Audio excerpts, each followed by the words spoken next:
March 15th, Daily Devotional from the Heart by Ellen G. White. In Christ's Steps.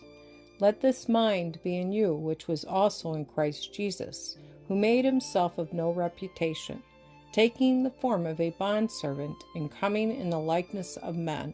Philippians chapter 2, verses 5 through 7. The Son of God left his riches and honor and glory, and clothed his divinity with humanity, that humanity might take hold of divinity and become a partaker of the divine nature.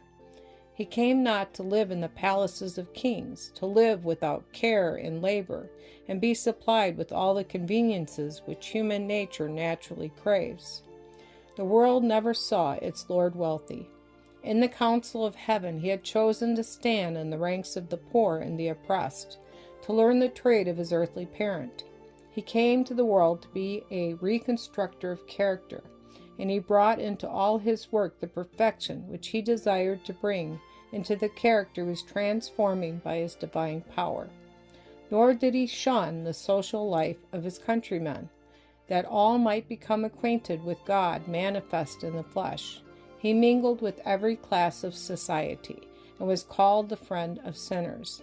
In himself Christ possessed an absolute right to all things, but he gave himself to a life of poverty, that we might be rich in heavenly treasure. Commander in the heavenly courts, he took the lowest place on earth. Rich, yet for our sake he became poor. For a little time the Lord allows his people to be his stewards, that he may test their character.